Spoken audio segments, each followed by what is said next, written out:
real change in our brain, in our bodies, whatever aspect in life takes time, patience, and trust.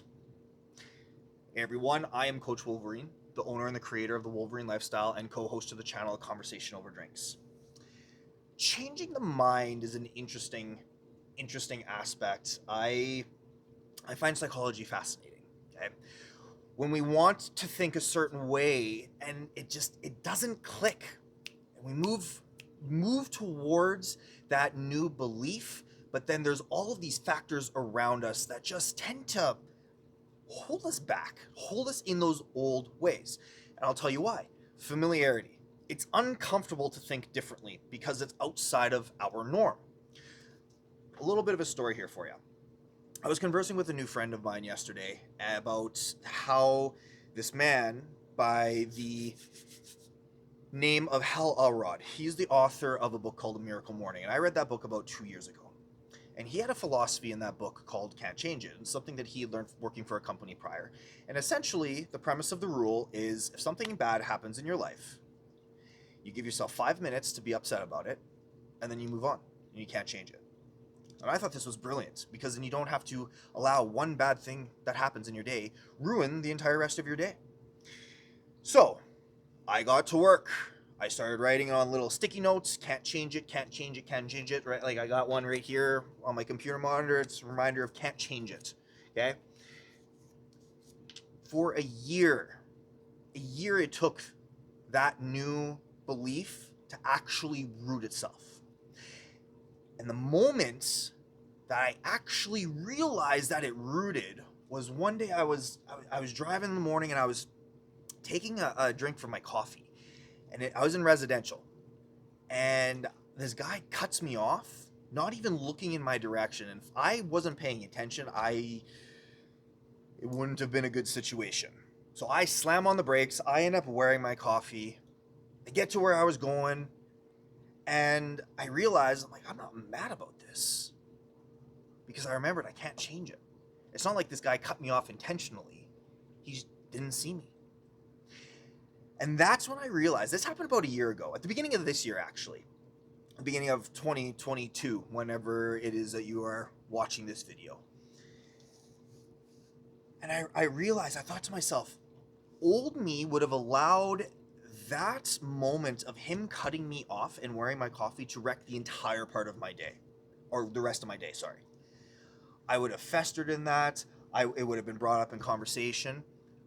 But I literally carried on with no care, because I realized I don't know why he cut me off. He could have been in a daze because he was driving to the hospital to say goodbye to his wife for the last time. He could have been in a daze because he just lost his job. Like, anything.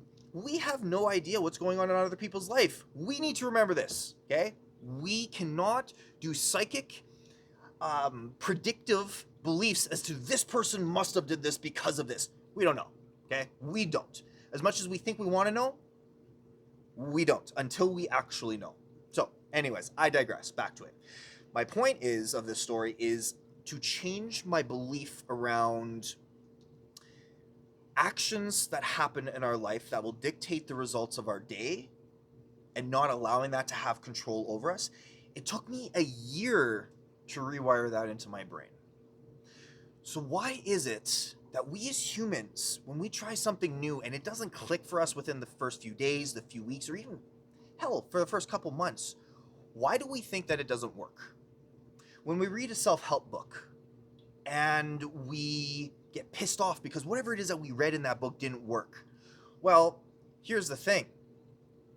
It's an instruction manual. If I was to give you a book on how to ride a unicycle, I told you to read this cover to cover, and you read it cover to cover, are you actually going to know how to ride a unicycle? Of course not. You're going to know the concept of riding a unicycle, but to learn how to ride a unicycle, you need to dedicate time and effort and consistency, patience, to practicing how to ride a unicycle. This works the same for our body. You want to build a different body, get into a different shape, it takes time, it takes discipline, it takes persistence. If you want to change your mind, change your perception, the way you look at life, it takes time, it takes persistence, it takes patience, and it takes trust that when I am meant to learn that lesson, it will be learned. But you got to stick to it. And remember that this is what controls our entire outlook on life. So if we want to change our life, we have to change our mind. If we want to change our mind, we have to remember why we want to change our mind and always focus on where we want to go, not where we don't want to go, and not get down on ourselves just because it doesn't happen right away. That's it for today, guys. Please like, share, subscribe on whatever platform you're consuming this on. If you have any comments or any questions, please comment in the section below. I hope you have a fantastic day, and remember, can't change it. Take care.